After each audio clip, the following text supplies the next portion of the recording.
Gamers, welcome back to another video. Steven here, back on the channel. You may have noticed a gap of about a week, just over a week. I went on holiday. The wife turned 30. My son Ruben turned a year and a half. It felt like a nice chance to get away, get on Airbnb, get on Skyscanner, and we went to Lake Como. We lived a lovely time over there as well. We drank coffee, we ate croissants. Ruben only did the latter, of course, not the coffee. That would have been crazy. Yeah, ice cream though, which was nice, gelato.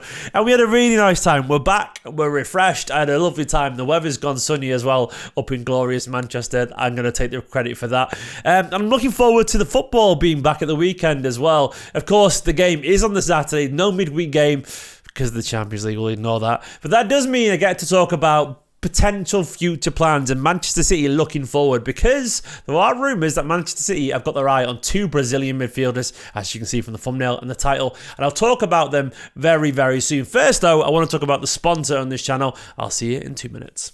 Guys, let me introduce you to Quidd. This is dead exciting. If you like collecting physical stickers or packs and players on Ultimate Team, then this is for you. The difference here though is you can actually sell those digital cards and cash out for actual real money. Of course though, you've got to pack those cards first. The big ones have bounties on them that can sell for an awful lot of money, especially the one-of-one shiny cards. Now personally, I've been invited to open those early access City pack cards. All your favourite City players will be there, and some of them are pretty special. Some of them are hit cards, and that means you get the biggest bounties with them. Of course, the #1 bounty, the one-of-one Haaland shiny, is worth a whopping $5,000. A KDB one is worth $2,500, and Julian Alvarez, our treble-winning World Cup winner, is worth $1,000. So what I'm going to do right now is open some packs with you guys, and fingers crossed I get some pretty rare cards. That would be wonderful, wouldn't it? So I've got, these are very common cards. I've got a Kevin De Bruyne there, Rodri, John Stones, all very exciting. No rare ones. Let's open another one. Let's go again. Well, this City pack is very fancy, isn't it? Look at this one. Look at this one. 1 of 250. Oscar Bob John Stones there. Who've I got? Oh, look at that. I've got one of the Pro Set Rodri ones. Now that is a rare card. Number 10 of 250. Here's my collection right now. Look at that. A Rodri. 1 of 250. That is special, and I'm a very lucky man. So there you go. If you want to get involved, click the link in the description to get your free packs. Use the promo code MCFC20. That was very exciting. Got to list my Rodri card, my Oscar Bob one. They're very rare. Fingers crossed. Selling for a good value over there. For now, though, that was good fun. All collectors get 2 free packs. Yes, 2 free packs, which is wonderful stuff. And the big drop, the Manchester City drop, lands on the 2nd of May. Head to the link in the description below and claim your free packs with the code MCFC20. Don't forget, you've got to be 18 plus to get involved, and good luck. There you go. Well, the link, of course, is in the description below. Anyway, let's get back onto the topic of this video. Bruno Guimaraes? Bruno G is what we'll call it. Lucas Paqueta. A lot easier to say. Just sold my car to Lucas Paqueta. Paqueta? I don't know. Either way, these two wonderful footballers could be Manchester City's midfield targets, and I think it's sort of needed, if I'm being honest. I think my biggest criticism of this Manchester City side now, in hindsight, looking back of this season, is that this isn't a Manchester City midfield of the sufficient quality. If you look at Manchester City sides, I think it's really obvious that City sides have been built around great midfields. You look at Manchester City side of the past 10 years, and particularly the Guardiola, and you see genuine legends of Premier League midfield heritage. You see Yaya Toure, you see Fernandinho, you see Rodri, you see Gundogan, you see David Silva, Bernardo Silva, Kevin De Bruyne, now Phil Foden in the middle. You see these players have got magic in their boots. You see these players who've got special attributes. You see these players who can do more or less anything with the ball. And you look at our current ones, and we've got those still. You've got Kevin De Bruyne, but he is getting older. You've got Rodri, but he is a defensive midfielder. And you've got Phil, who's learning to play that role. But what I would argue is that we've lacked the other players in that team. You've lacked a Gundogan. You've lacked a David Silva. You've lacked that little bit of magic in midfield. Bernardo frequently out wide, De Bruyne and Foden a bit more similar. You've got no one with that pauser. Now, Kovacic just come in, has been a lovely little foil for Rodri every now and then. Matheus Nunes was signed, but I'd argue those two players do not tick the boxes of what we've been missing. We frequently find ourselves in situations now when the players are further up the pitch where we've got defenders, number 10s in the pockets. We've got Akanji and Vardiol there, and they've done an able job. They've done a wonderful job. But we've got players closer to the goal now who aren't maybe as ingenious as a David Silva or Gundogan. And I think we've sort of seen that downturn in quality creatively. Of course, we've got by and we still could win the league, still could win the double. That's testament to the quality of this squad and the quality of Guardiola to get these players over the line. But I do think this midfield isn't quite as magical as it always has been. I do think we are crying out for a little bit of creativity. And apparently the names, according to rumours going around in the press, according to a resident in the know, told me on Twitter, and I know him, he's a lovely bloke, and I do trust that this is legit. And I think the fact that there's so much noise around these names, I think it's really obvious that Paqueta and Bruno G are Guardiola favourites. I mean, you can take this with a reasonable pinch of salt, a big pinch of salt, not a little pinch of salt. Wait, which is the positive way? Whichever the positive way is. A big pinch of salt would be negative. So a tiny pinch of salt, maybe it's, a bit of sugar instead. I think you can trust these rumours to an extent, and I think I do. And of course, I'll discuss the merits of these two players, but what I really want to discuss is how likely is it, and do we need both of them? Let's get on to the players themselves.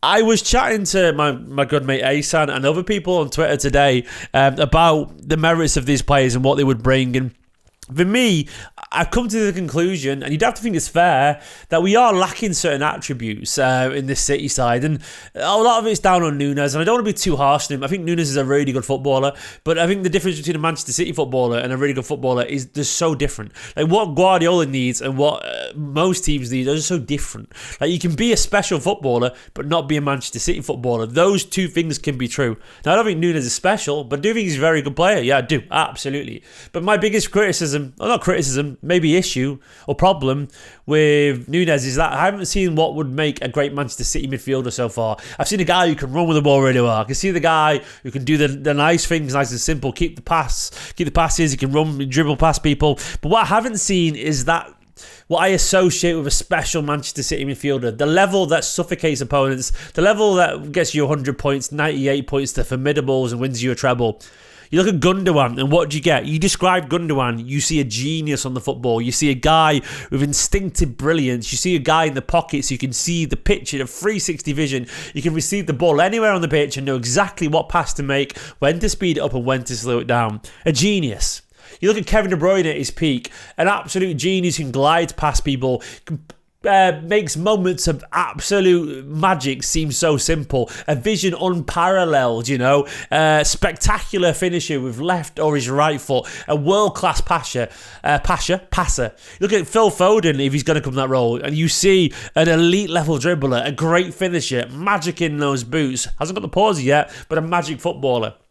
And David Silva, you think of a guy who controls the tempo of the game better than I've ever seen, ever. You think of a genius in those pockets, a great vision, a good goal scorer. You think of a magic footballer with an impeccable technique. You think of Yaya, and you think of that, not Yaya, people associated the power and the goals, but more than that, he was graceful, elegant. You couldn't get the ball off him. And Bernardo at his peak when he played in midfield, the same things.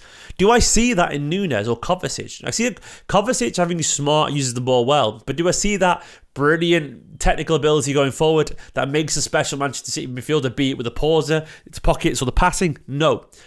Do I see the intelligence, the pauser, the special, the pockets brilliance of Nunes? Not at all. I see less of those attributes than Kovacic. And that is not Nunes' fault. Nunes could be a good player. In my opinion, Nunes is a great player for a Klopp side 5 years ago. Great physically, can run really fast. A little bit lightweight, I would argue, but still physically tall, good pace, works really hard. I think he'd be great in that kind of team alongside a Henderson or Wijnaldum, someone like that. But I don't see him as a Manchester City player of the same special ilk. Can Paqueta and Bruno G do that? I actually think they are a step above Nunes, and I actually think the prerequisite when you look at Manchester City potential signing in midfield should always be, do they look great on the ball? Are they intelligent? Can they play those passes? Can they skip past people? Can they see things in the pockets? I think those two players can do that. I think they have that Brazilian level creativity. They need refining, absolutely, but I think the level of Kovacic and Nunes creatively. Can they be Gundogan? Can they be David Silva? I don't know.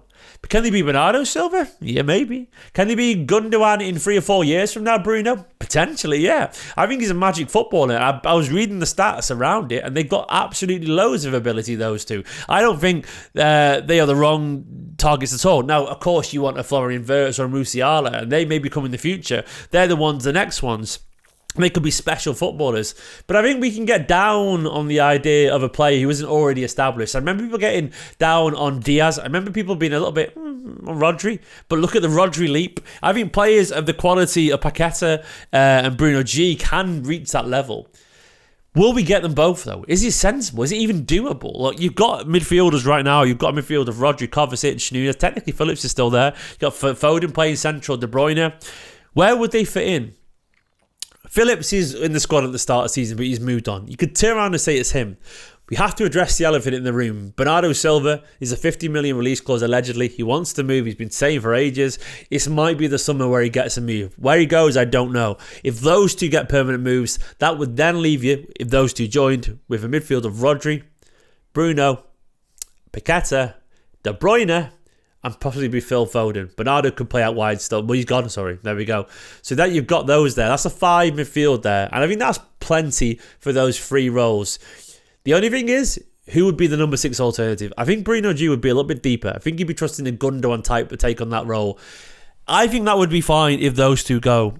Nunez, I've not mentioned him. Maybe he would be around. I've got that entirely wrong. So if I've got that massively wrong. So that would leave Rodri, Kovacic, Nunez, De Bruyne, Foden, Paqueta and Bruno. Something has to give there, potentially. That is 7 for 3 slots. You could argue that maybe Kovacic or Nunez could go. It looks difficult. You could argue that they tell Nunez, you're just the 6th choice now, the 7th choice, mate. You got to deal with it. Maybe you sit around the bench like Calvin Phillips, and maybe, you know, if he hangs around and he's willing to take roles every now and then, in a different position, be it right back, I don't know, be it left wing again, be it as the alternate to the alternate, be it as the Carabao Cup guy, I don't know. But I think we've got to be realistic about what happens. I think players do need to move on. Phillips will go. I don't want Bernardo to go, but he could do. But I think one of Kovacic and Nunez has to go. Can I see a market for either of them? Kovacic, I think, will stay. I don't think he's going to be a takers. But Nunez, we'd have to take a massive loss on Nunez there. Could we do a swap? Could he potentially go in the direction of Newcastle? Bruno G goes there, or West Ham if Paqueta comes in? I don't know. Will he even be keen to do that after he's just moved his family from the Midlands here? It's very difficult to say, but I think this is the realistic situation we've got to have. I do think these players could be good. I do think there's something in this, and I think potentially there's release clauses there. Apparently, Bruno's got a 100 million release clause in June, which is a weird thing to say. And Paqueta's got 85 million agreed, of course, from last summer when it was going to happen. I think we want them both, but we're going to have to move people on. We've got too many in midfield. It could be that they just think, look it, we'll go for it, you know. Phil has some shifts out wide. De Bruyne could get injured. Things could happen again. It could be that this is just how it is now. But I'm going to be interested to see how it goes. I think this is doable. I think the players could answer those situations. But I want you guys to think, are those two the men for Manchester City to sign? And if so, who goes and how do we fit it in? It's very hard to do. It's very hard to work out, but what do you guys think? Let me know in the comments below, of course. And of course, don't forget to check out Quidd in the description below, 18 plus, to get involved, and hopefully you pack some big cards over there. Guys, like this video, subscribe in a bit. Up you Blues. Come on, bye-bye.